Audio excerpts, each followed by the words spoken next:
शेर की खोज यह कहानी है एक छोटे से गांव के एक छोटे से लड़के की जिसका नाम रवि था। रवि बहुत ही उत्साही और साहसी था। उसका सपना था कि वह एक दिन जंगल के अंदर जाकर एक शेर को खोजेगा। गांव के लोग रवि के सपने पर हंसते थे क्योंकि उनके गांव के पास कोई जंगल नहीं था। लेकिन रवि ने कभी हार नहीं मानी और अपने सपने के पीछे पड़े रहा। एक दिन रवि ने गांव के बड़े पुराने पुस्तकालय में एक पुरानी किताब खोजी। उस किताब में जंगल के बारे में बहुत सारी जानकारी थी। वह जानकर खुश हुआ कि अब उसके पास जंगल के बारे में सारी जानकारी है। रवि ने एक दिन अपने दोस्तों को साथ लेकर जंगल की ओर बढ़ते हुए एक नदी पार की।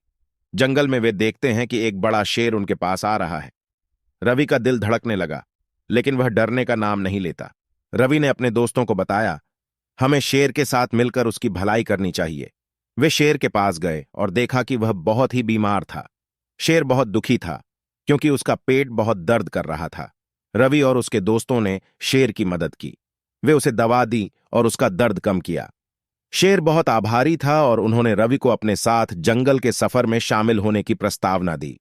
रवि ने खुशी खुशी स्वीकार कर लिया और वे दोस्त शेर के साथ जंगल के सफर पर निकल पड़े। वहां उन्होंने बहुत सारे जानवरों को देखा और बहुत सारी रोमांचक दास्तानियों को सुना।